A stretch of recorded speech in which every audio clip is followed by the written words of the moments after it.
Greetings everyone, and Graydon here with another H-Powers 4 replay. Spawn on the north side as the magenta Malians with liquid DeMu. Spawn on the south side as the yellow Ayyubids. We have LucifroN, and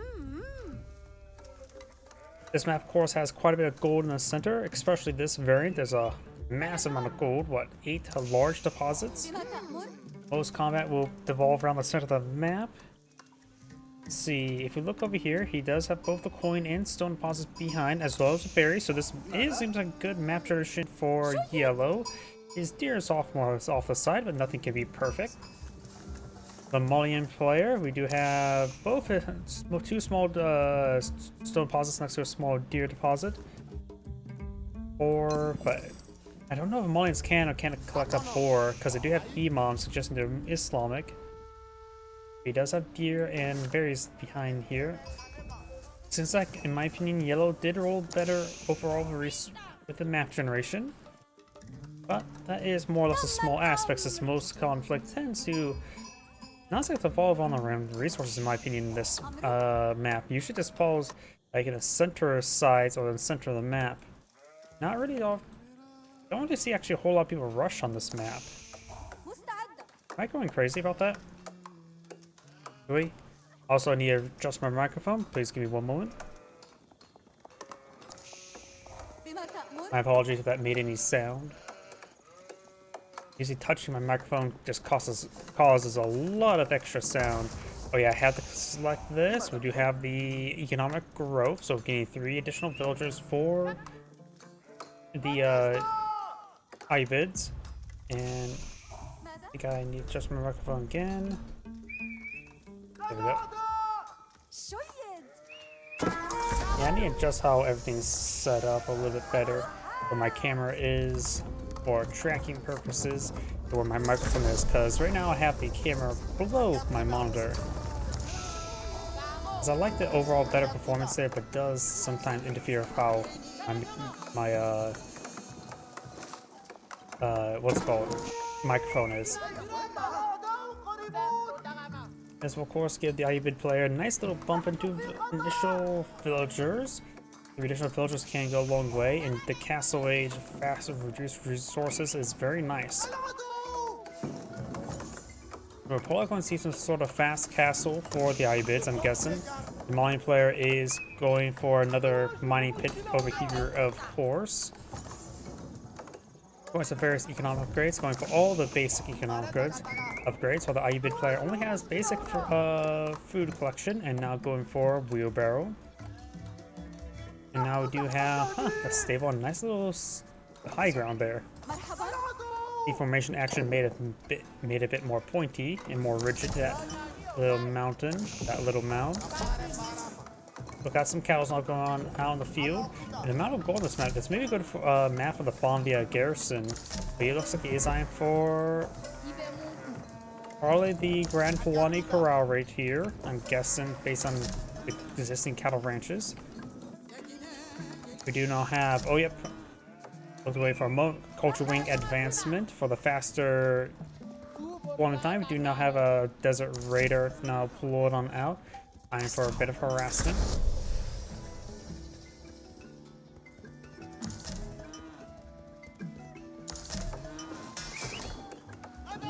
More cows coming on out.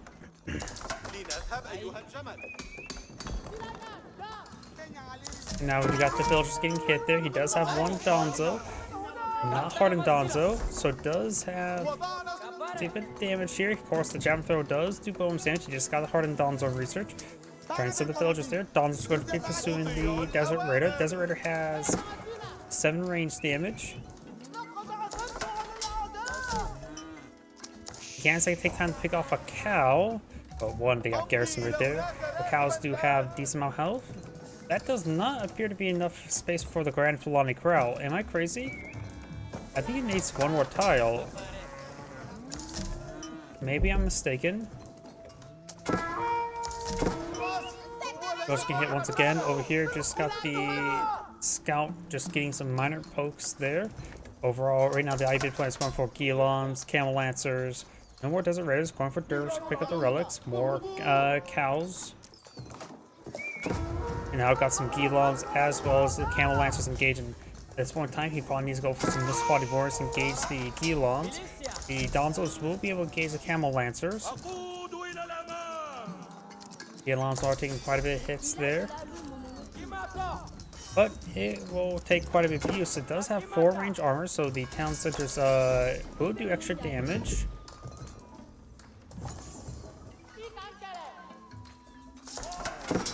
And the Camel Lancers does go down. The Donzos do have 1 inherent melee armor, which makes it a little bit easier for them to fight the fast attack speed Gilons. Another Gilon pushed away forward now.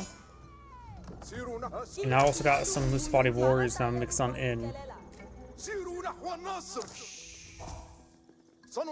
It makes it Donzo and Musfati Warriors will be good. Musfati Warriors are good versus the Lancers as well as the Gilons. While Donzo are just great versus the Camel Lancers. As well as can stop the charge attack. More Musfati Warriors not being researched, do not have the Veteran Archer research, while are effective both against the Donzo and the Musfati Warriors, being classified as light melee, both of them.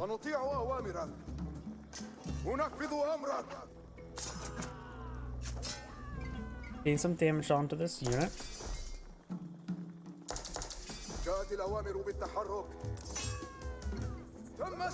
We need to... Elons are falling back, just receiving a bit of damage there. Multiple archers being put on field, they're just regular archers, no veteran archer just yet. Got the Grand Fulani Corral now being pulled on out. Regular archers will do some good damage. You could eye for some mangonels, those can also be useful versus low health melee units.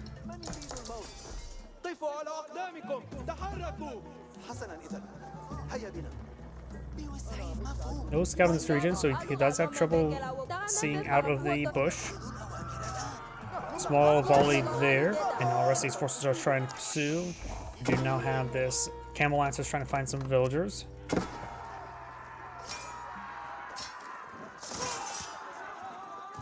And some good damage there, some of the units are getting hit. Over here we do have the Camel Lancers tanking some damage. Trying to go for a low there. Does fall back, which will allow him to take some extra damage. Grand Fulani Corral not complete, and Magenta needs to get on out of there. Fighting good number of Gilobs with only feudal age units. And that's great. Mining pits going to be start to be recollected from, but it should be almost out. There we go. It's down to 1500.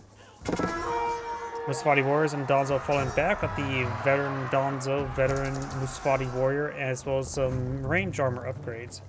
Those archers will still pose a problem, so mangonels of its own would be quite useful to engage those archers, as well as do some decent damage versus the Gilons. Does get a good volley there on the Dervish. But Magenta's force will go down. Magenta doesn't have a whole lot of large army on the field, 15 versus 24.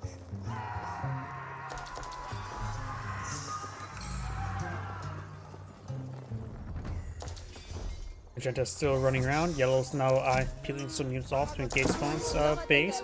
There's more Musfati Warriors. A handful of Sofas wouldn't be half bad. Additionally, he can always go for Veteran Warrior Scouts. Veteran Warrior Scouts do have bonus infantry range, while Warrior Scouts do not.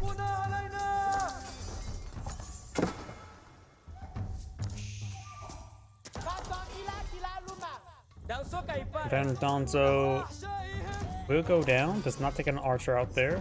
Despite this force, Musfati Warriors taking a pretty nice volley there. Musfati Warriors do have good movement speed, but those archers just still do great damage versus them. They do have +7 versus light melee, so they're doing 16 damage per shot. 1 range armor, so 15 damage per shot, soon to be 14. Imam there taking massive volley. Imam does go down.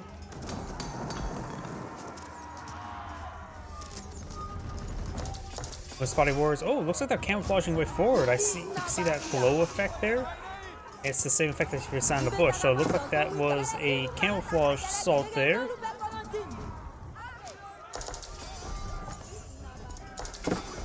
But Magenta, even using the camouflage capability, does not necessarily guarantee you the ability to engage the archers. A couple cows are left out to be butchered, getting a good amount of food from those cows right now. Right now, it looks like Magenta's economy is significantly higher. Imam does pick up a relic there. Yellow's trying to engage it. Musfati War's camouflage right there. Most of them, at least. Rivers here gain some good AoE healing on the front line. Right now, Yellow has picked up 4 relics, and this is Magenta's only relic. Now, eyeing for his unique Magneto variant, the Manjin Key, or however you pronounce that, which does have an alternative volley mode of incendiary effect for larger, more reliable, but less damage. Great versus setting damage to a whole bunch of farms, honestly. And may be effective versus the mining pits of the Malians with the high AoE effect. We now have imported armor for the Malians. Archers push way forward, get some good damage there. Some of these villagers are being picked off. Maganel finds the volley down the Donzo. Sofa's push way forward, does run into some Cam Lancers, reducing their damage output. Sofa's now trying to engage the siege weapons. They do go as infantry, but not for siege weapons. Let's take out those units there. Sofa's need to start focusing down those veteran archers. Some are trying to move up here to engage these archers. Looks like all the Gilons will go down. All the archers are sort of stepping away.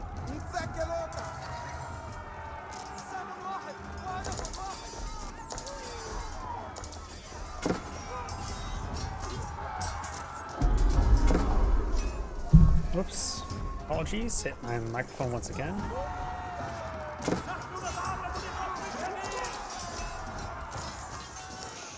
Getting some damage onto these units. Very nice. Gilon's turning around and fighting, but they will get ripped apart by the Musafati warriors. Musafati warriors are receiving quite the extra damage there. He does have the Mamluk bravery, damage increase, and speed increase while after they kill a unit, and which that will help them punch through heavier armor. If they kill off the Musafati warrior, they can allow them to punch a bit better versus Sofas. Some Spearmen being mixed on in for the Ayyubid players as well. But no, just got the veteran Spearmen research as well. There's archers being cleaned on up, and Magenta's going to pursue the rest of his forces. Gil's killed a little bit more than Magenta, but that can quickly change if this army goes down with little value in return. Magenta does have a larger army right now, Sofas and Musafati warriors. Now got a handful of crossbows on the field. Archers still be better versus Musafati warriors, but crossbows do work much better versus Sofas.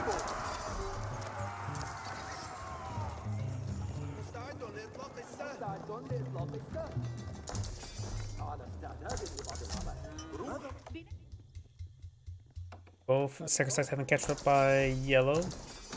Magenta's now going to be seizing the center goal in the map, has another mining pit there. This one could be left alone in order to have a good stockpile in return in the back line, while this one is being claimed.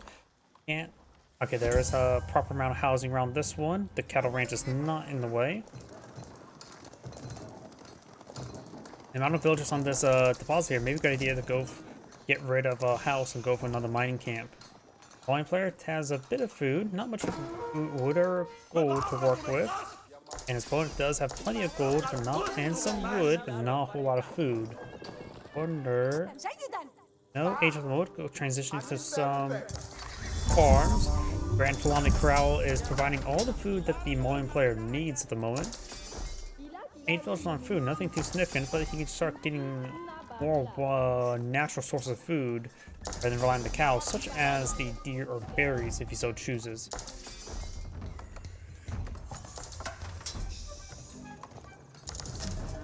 In other words, the Malian player does not have to worry about collecting food at the moment, nor building farms. And he's doing a good job of bobbing the cows. If you remember as well, the amount of maximum cows you have is not counting the carcasses on the field. So bopping them immediately allows you to get out more cows to bop them and get a pile of carcasses at your town center or wherever you want to collect up.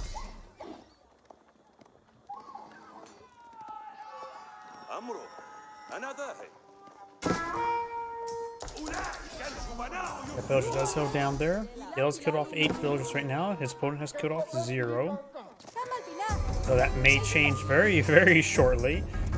There's a spearman to intercept. We got a dervish here providing some massive AoE healing. Does take out 4 villagers. Sofas may take out the dervish. Could potentially take out some of the spearmen. I just fall back, avoid any additional damage. And great engagement there. Only lost 2 sofas and killed off 4 villagers and a dervish. We got a good number of spearmen, as well as a handful of crossbows and archers. Only 4 crossbows right there at the moment.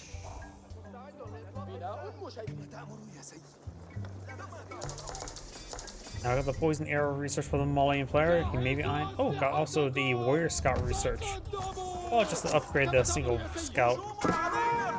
We do now have the total outpost being fortified. Sofa's charging way forward. Does find a spear brace there. Takes out 1 of the spearmen. Running around. Does a good number of spearmen here.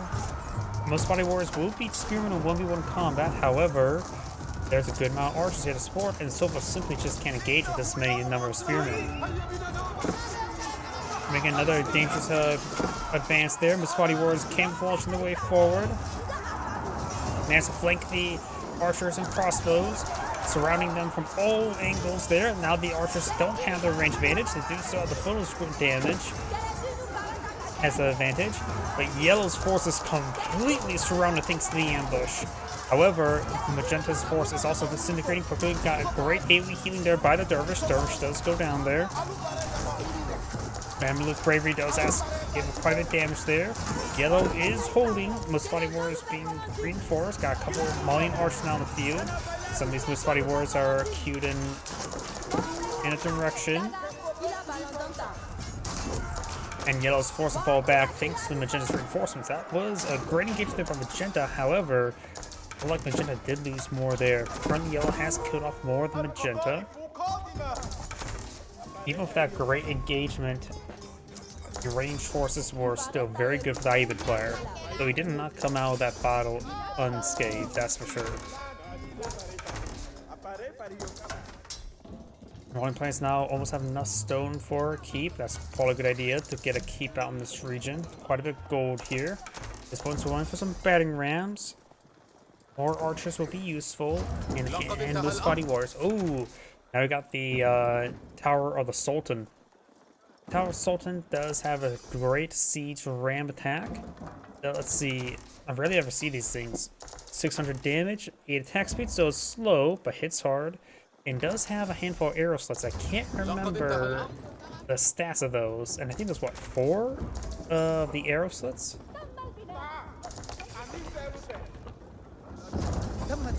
It has 4 arrows, each one doing 9 damage, which is probably +2, so base damage is probably 7, similar to Archers in this age. And attack speed has a decent attack speed as well. So we got the Tower of the Sultanate first pushing forward. Does 600 damage per strike, 8 seconds, as opposed to 200 damage per strike every 5 seconds. So it's definitely higher than a single battering ram. Its cost is also much higher than a single battering ram. Mustafati Warriors now torching down the Tower of the Sultan. I'm so surprised they throw torches. I guess that thing's classified as a building. Can other battering rams be used against it then, if it's torched down like a building?